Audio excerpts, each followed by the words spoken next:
We couldn't wait to share the good news that we are hosting a special one-time only masterclass to meet extraordinary kids from around the world, and you all are invited. Just sending you a personal invitation to all the masterclass participants. It's about attending an incredible Young Mind event on September 1 to 5, between 5 to 6 p.m. So be sure to get your spot. The organizers are giving some discounts also. And according to the organizers, they worked hard to make this event come alive. So we would really welcome your participation in the event, and I hope that this is going to be a transformational experience. Wonderful. So now, after these two prolific speakers with their brilliant ideas and ideologies, I open the floor for question and answer session. And you may unmute yourself, or better still, you can raise your hand and I'll call out your name. And you can speak or ask questions.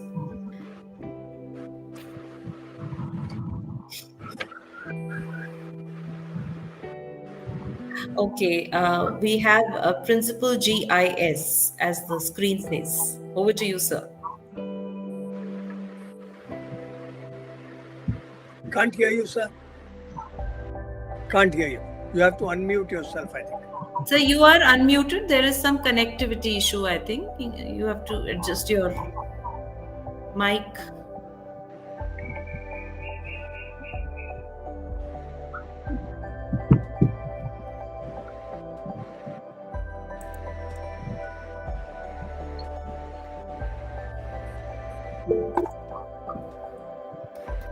In the meanwhile, Kulwant, ma'am can speak up, and then sir can speak thereafter.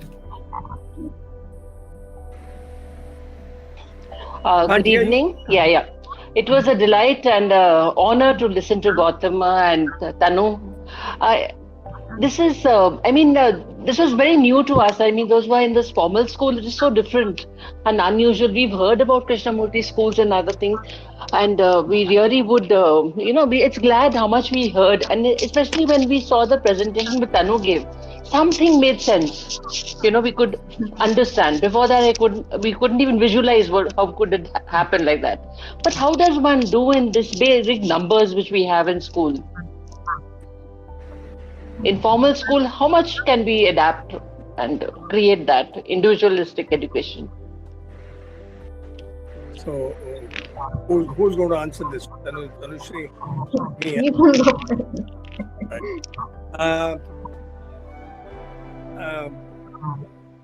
Well, who created the malls? Who created the gathering places?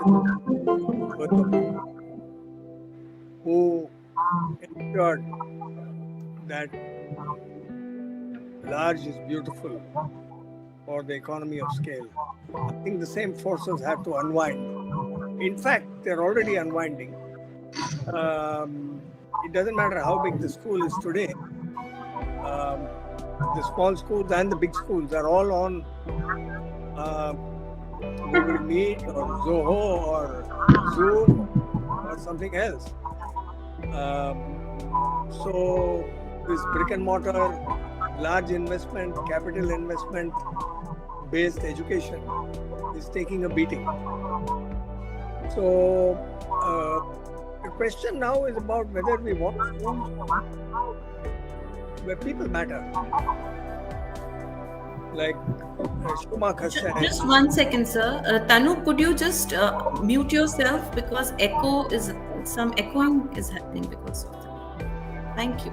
I'm glad you are echoing some of my sentiments, but maybe Google doesn't. Nice one, sir. So,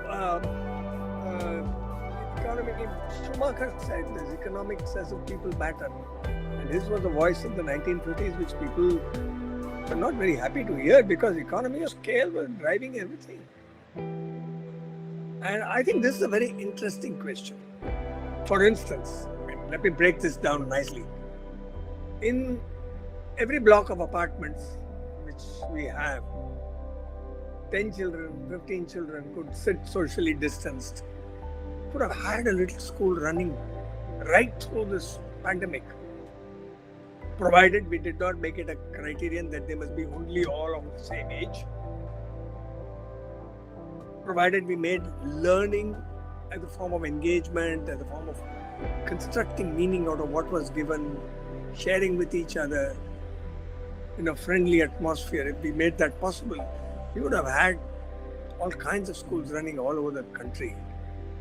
And this is something we know racial. Our racial memory has this. But we are still trying to keep the whole edifice together, and the edifice is crumbling. So, do people matter? Do relationships matter? Is small beautiful, or is large, the powerful edifice, something that we're going to worship?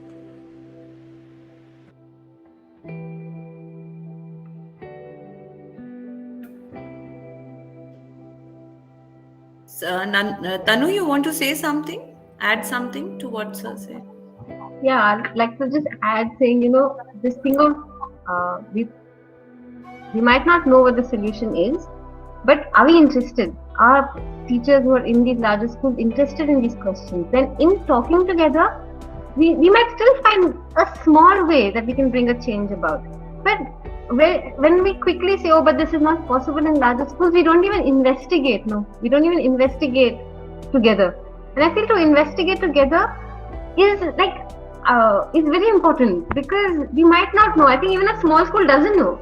Even Shibumi doesn't know. Gautama, Pathashaala doesn't know what we want to do. But that interest in finding out, it keeps showing a way ahead. And then in that way ahead, you see something else that can be negated.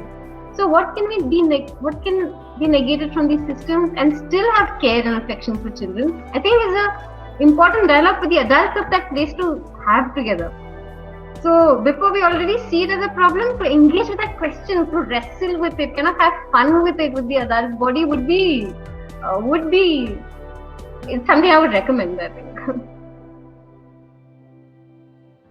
Yeah, well said. Tanu, I wish when I hear all of these things, I wish we had more of such thought leaders in our schools and in our higher offices. There is when you destructure something, when you open up a mold. Initially, there's a lot of clutter and confusion, and it seems as if you've just disturbed everything. There's a lot of disturbance there is madness, as they call it.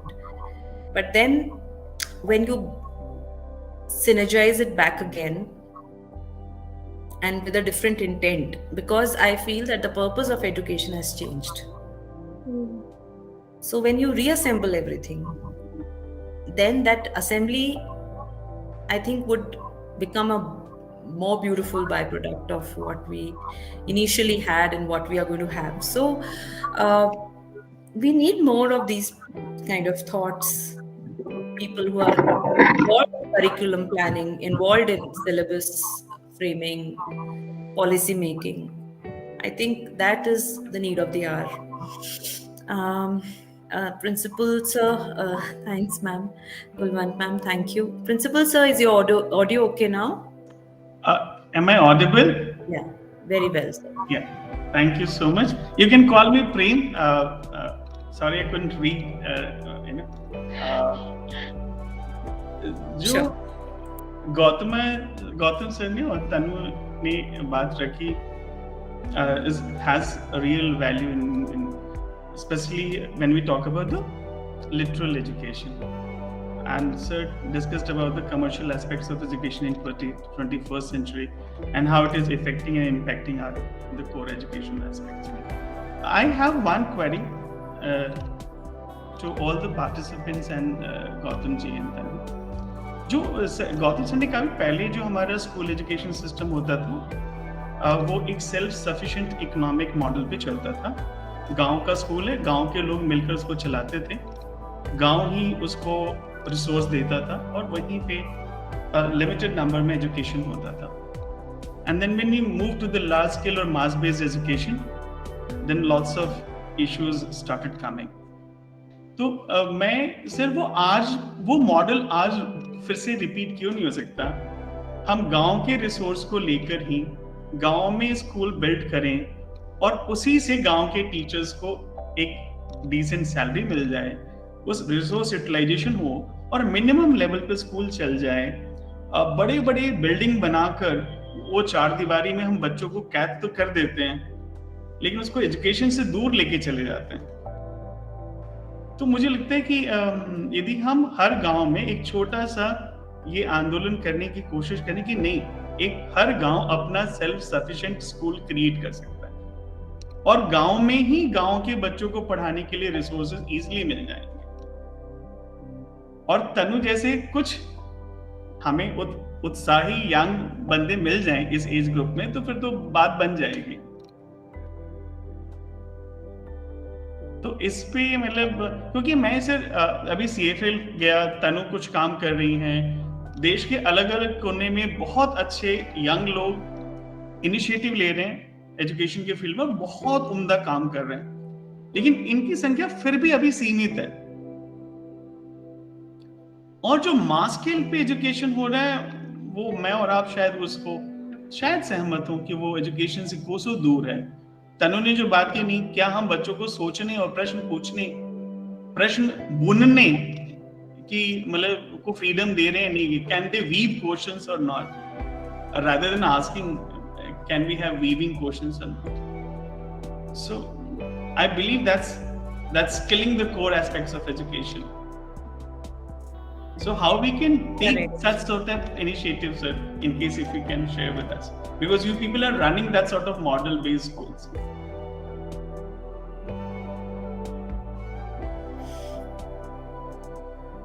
तनु कुछ बोलेंगे आप?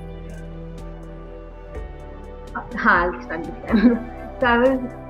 मुझे लगता है कि जब सपने होते हैं ना, when there are dreams, like now we can look at this and say we should go to a village and create a place that's only there, but those children have different dreams. Like when you go to these places, they want the city, they want something. So how do we still meet this question without making them feel like we're limiting them, is the question that's coming to my mind. Because otherwise there's always this feeling that these intellectual people know what to do, they're coming and telling us what to do. But how do we, so not like, okay, I think we all see clearly that we have to have smaller spaces, and what that looks like, we need to have some more conversations about. But I also see, like when I go to volunteer in the village close by and all of that, they're dreaming of the city. But to tell them ki wo galat hai, it's like not listening to them. I feel like I have to listen to them and ask them, like, why, in Kannada, like, why do you go to the city? And they're like, oh, bright lights and all of that. There's that joy, they're looking forward to something. They don't see the disorder. So either we have to participate in seeing the disorder together, but just to have an idea that we go and impose, I feel will cause harm as well, because they feel controlled. This has happened with so many tribal communities also. No? People go and they tell them what to do and how to live, which I see as a little bit of a concern. Yeah, Gautama. Haji. So, once upon a time, not too long ago, people used to say teaching in school is for those who can't do other things. It's an easy job. You can go and teach children. You can have a lot of holidays, stress-free, comfortable. Today, teaching is only meant for the bravest of the brave. It is not for the faint-hearted. So when you say, Tanushree, people like that, if there are enough people, I think we are looking at a time when we have to recognize that the existing model has broken down. There's this famous story of when Perestroika and Glasnost took place in Russia. There was an ambassador in Chennai, diplomat. He told us a story. He said, the revolutionary train was running and everybody was moving very fast. And Stalin was around. Then Khrushchev came, train was still going fast. And Brezhnev came and he said, okay, train is slowing down, but keep moving as if the train is moving. And finally the train came to a grinding halt. It was Gorbachev who came and told everybody, go and tell everybody train has come to a grinding halt. I think the sooner we recognize this, the better. I think we are having such radical disruption in every field that you can think of. From banking to the way we purchase things, to the kind of communication that's possible. But we are holding on to this model of education and the model of evaluation and a model of it's only building resentment in young people, and it's making the education that we are offering that much less meaningful. Now, I want to dwell a little bit here on another question. We have a large population in India. Is it a great blessing or is it a curse? Now, I'm going to tell you a small anecdote about Pathashaala. One of my colleagues once asked me, what is this term educator, learner, learner, educator? How does it matter? A teacher is a teacher by any term. A rose is a rose by any name. Okay? Why a learner educator? I asked him a question. I said, in your school, is every child a valuable resource, a valuable member of the community? He stopped for a while and he said, no, that's not so. Then I said, that is what we are attempting in Pathashaala. Children are valuable members of the community. They feel the value. They can contribute and participate with whatever they have.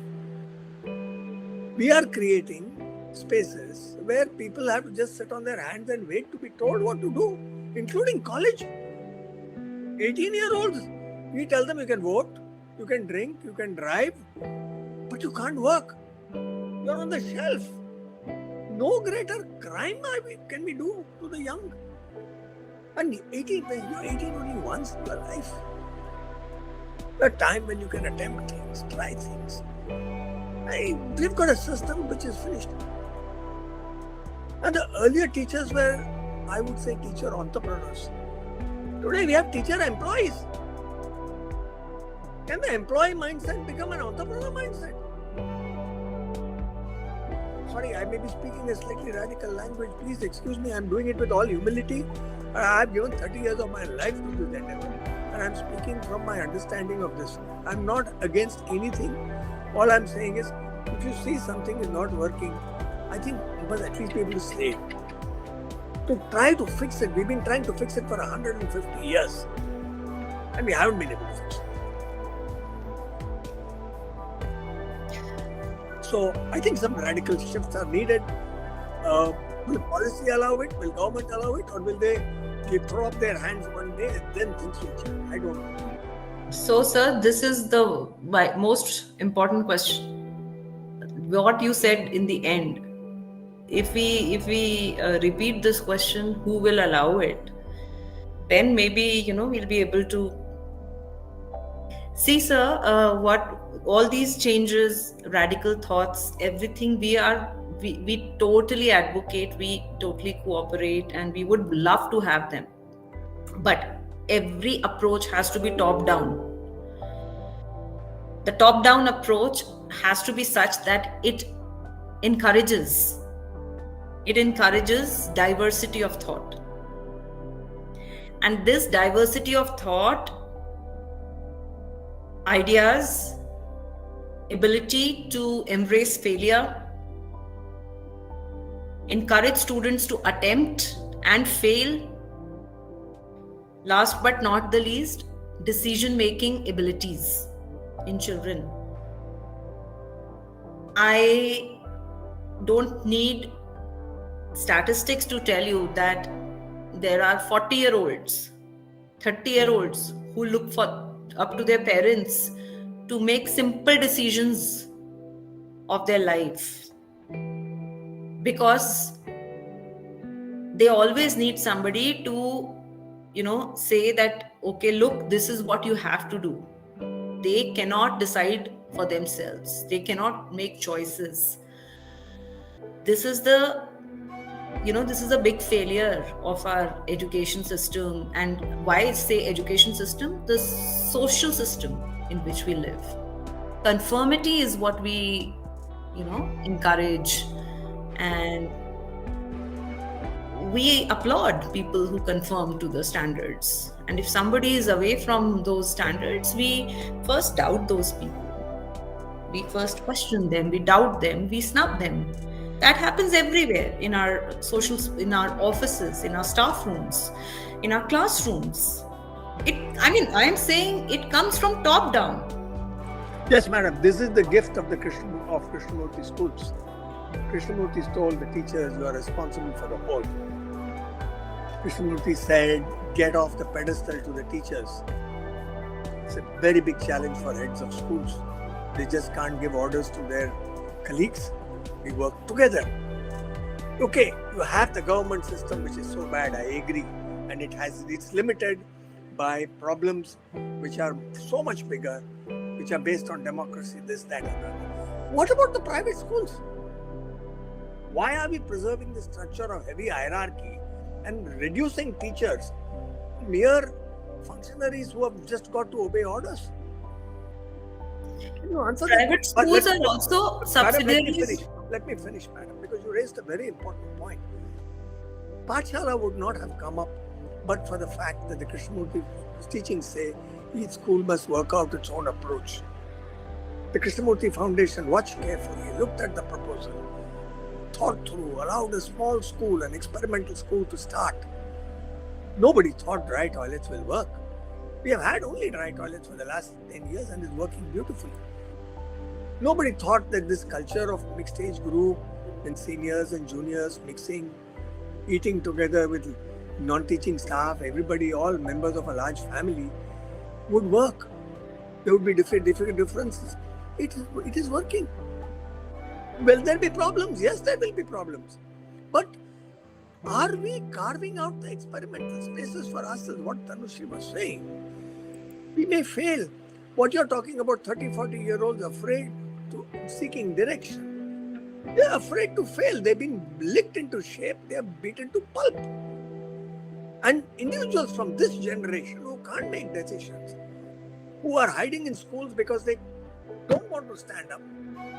How are they going to educate the young to take a risk, to attempt something new, to be radical? Will the teacher entrepreneur stand up?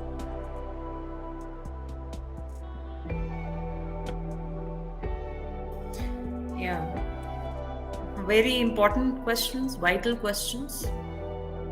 But again, these are questions. I think the private schools have failed India because they have only looked at bottom line and money. They Yes. have lip service to other things. They have not encouraged an egalitarian culture. They have reduced teachers to blue-collar workers, and they have refused to experiment because everything is working. You don't want to change things because nothing needs to be changed as long as the money is pouring into the banks. They have also corrupted education by making sure that you take money under the table for admission. It's called capitation fee, and you do not account for it. And with this kind of morality operating in private schools, I'm not saying all schools are there, but a large number of schools, this is the culture. How do you expect anything to change? I think the private schools have failed India. They have not created viable models of school. They have not attempted to work with passion for a future so that our children can have some smiles and some dreams and some hope. We have not worked with that intensity. We have copped out. Sure, we'll be in this shape. We have not used the operating space we had. I think Dipankar there is a lot of scope in this discussion. Whether education should be privatized or nationalized. There is a lot of scope in this question because should we privatize education? And then, like Sir said, that they've created havoc, or should we nationalize it? Like all schools, like in West, all schools are government schools, very few private schools. Either ways, what will be the aftermath, we can all deliberate on in another session. Dipankar, please note. So, Nandita, you can go ahead with your. Actually, good evening, everyone. I think most of my questions, Pooja ma'am, you've already heard, asked. That is why I was asking, like, why are people like Tanushree and Gautam sir not in among the policy makers? As you said, top to down, so that would perhaps solve a lot of problems. And I would just like to know, Tanushree, what exactly is a day's, how do you spend a day with the children? And Gautam sir also, I mean, how does the day go and what age groups are you dealing with? How much time we have? Do we have to go into this question? Yeah, no, a day. Like, how does the day go? I mean, I'll say what pre-pandemic, right? Because pandemic is different. Pre-pandemic, we were a day school. Shibumi is a day learning center, and children would come in around 7:30 in the morning, and we started the day with all of us coming together in silence. So everyone come in, and we'd all, like the entire school, all of us sit together in silence. And if there were announcements for the day, and then the basic structure was like what they called it Pathashaala, working in the community. We also have something that we call Shibumi care. So everyone works with cleaning toilets, cooking, gardening, and all of that. And then come together for a whole school assembly. And then there are 2 hours, like 2.5 hours of a learning chunk.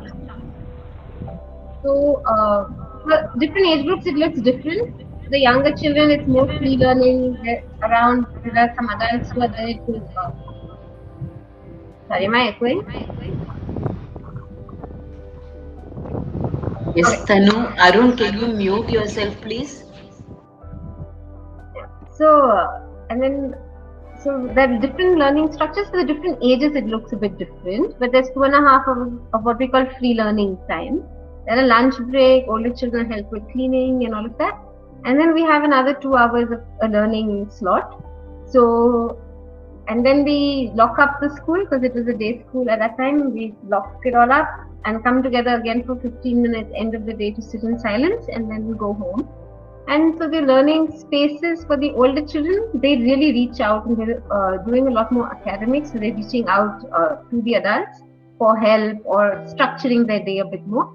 For the younger children, it's a lot more. That the physical space is a lot more set. So there's lots of material, cardboard, boxes, chalk, clay, paints. The space is a bit more set up, but they can move between what catches their curiosity a lot more. And we have adults who are there. So I'm there, or some of us are there watching them, participating in what they're discovering together. And as they get, so that the learning slots are a bit different, but that's what a typical day would look like. So my question for me to both of you would be like, what can be done so that we can kind of inculcate the spirit or the true essence of education? Because I think there is somewhere a confusion between Tanushree. If you could just mute yourself, I think. Just a moment. I'm so sorry. Because I feel somewhere there is a confusion between qualification and education. What could be done, so we could inculcate the essence of education or the spirit of true education in these, say 15 onwards or 16, 17, 18, this group of children, so that they could perhaps, feel those vibes and get into this kind of work more. So this kind of schools would perhaps expand, and slowly maybe that could bring about a change. I don't know. I mean, I feel it. After seeing all this, such an eye-opener, I feel like I could do something right now. But if we could involve the youth, like kind of what could be done so that they come up and take up the work,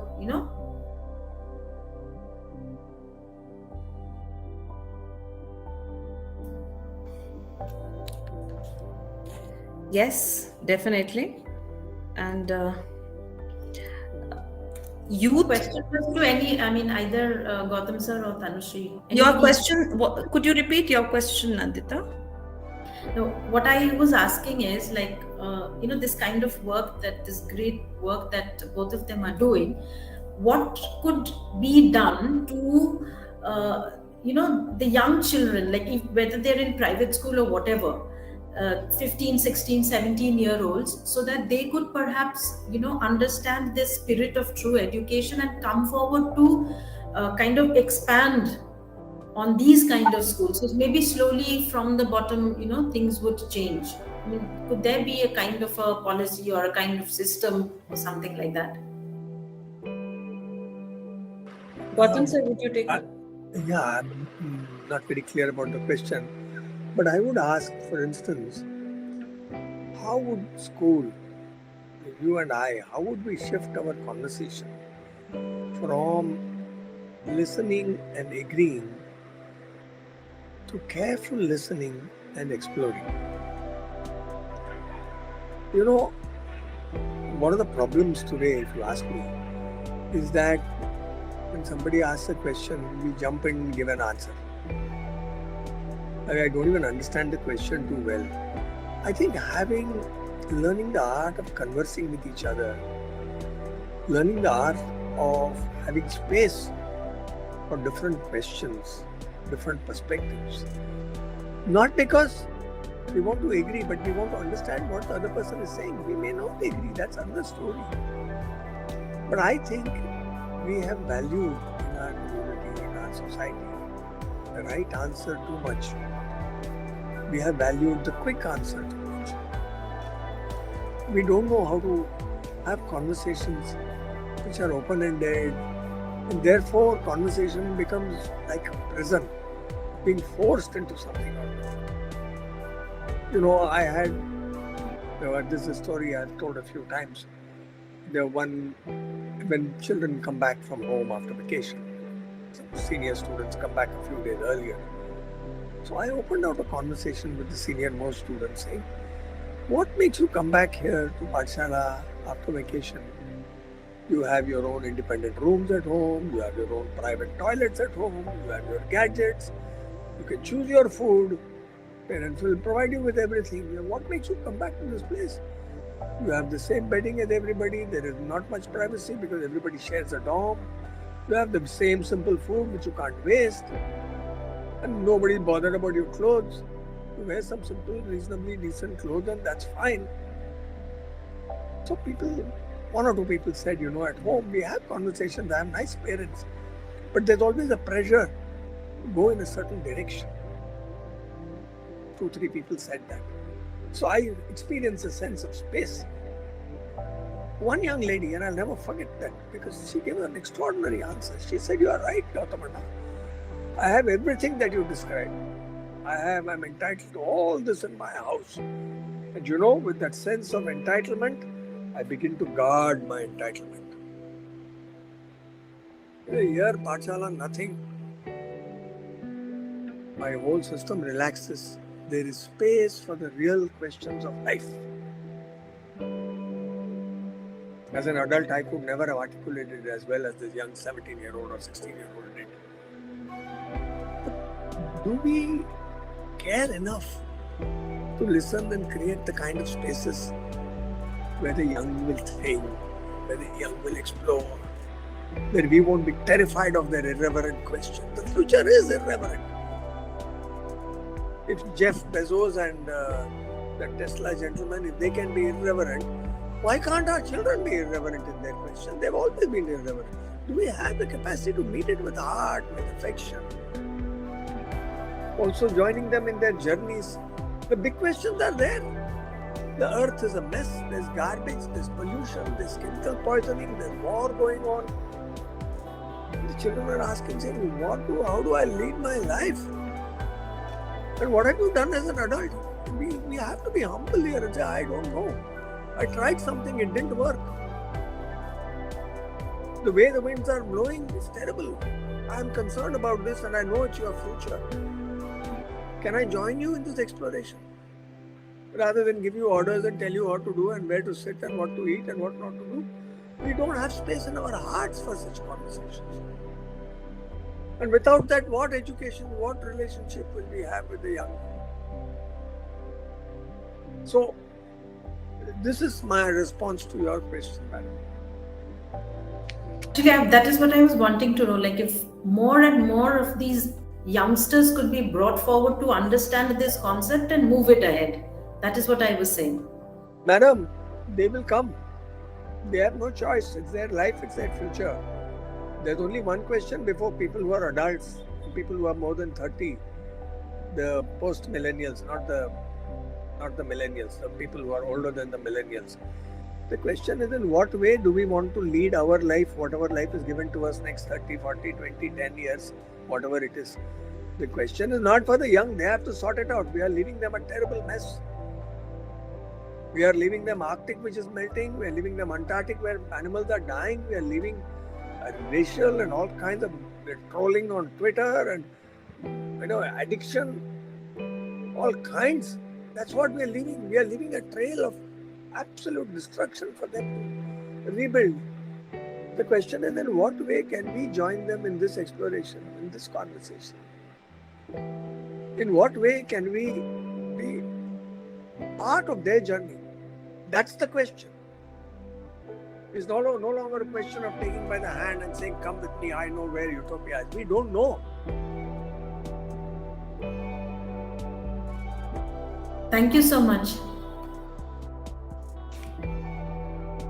So these are some brilliant discourses, leaving us with more questions than answers, to be honest with you. And I've got to conclude because of the constraint of time. Will Dipankar not give us a little more time? I can see 3 hands already.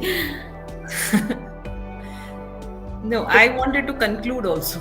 So I wanted some time for that. But that notwithstanding, we can have more questions. We can talk tomorrow. No worries. No worries. You can conclude. We have a session tomorrow. I think so. Yes, Today's the tomorrow last is session. The last session. This is the last session. If that's what. Okay. So from my side, I wanted to thank Gautama sir and Tanu ma'am, because everything that you said resonates, and we are trying. It is a big struggle, Nandita ma'am and Principal GIC sir. It is a struggle, but we have to be at it, and nobody stops us from doing things that we want to at the pre-prime, and we are doing it, and we have to be firm. So I have got this message for the parents. We have to keep training the parents as well as the children. Teachers. That goes without saying. And I tell them very gently, I'm sorry, but this school may not be cut off for you. Because if we are going to stop children's thinking and thought processes, then I'm sorry, Gurukul is not the school.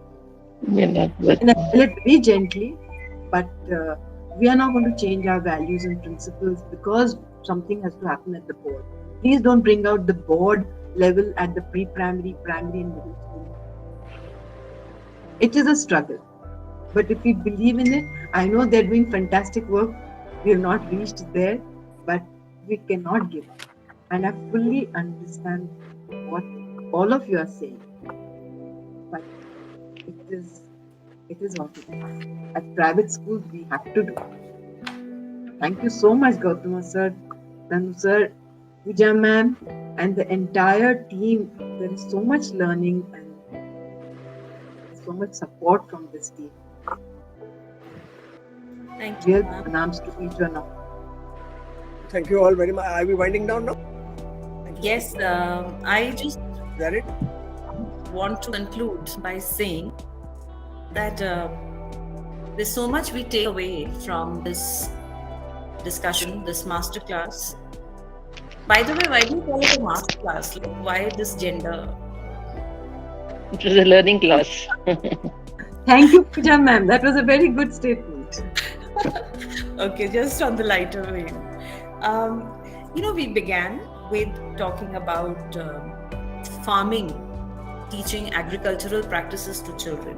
We also talked about gender equality or teaching gender sensitivities to boys. We talked about, Vedic education, and we also talked about curiosity, which has not been tapped as much as we should tap in the course of our teaching and learning. And we talked about how in the slums of India, in the impoverished sections of the country, children are the first generation learners, are learning to become educated. So-called education is being imparted. Then on the other hand, we saw that students from the blue collared or the white collared sections of society, or the Western society, children are coming here and learning Vedic education. There is so much diversity, there is so much of difference in the way education is being taken in, it is being imparted also, and the way it is being learned also. There is so much of diversity in that, and that is beautiful. So with this, I think that it has caused a lot of, I would say, it has been very stimulating and also caused some turmoil because we have some questions have come in our own minds about our own practices.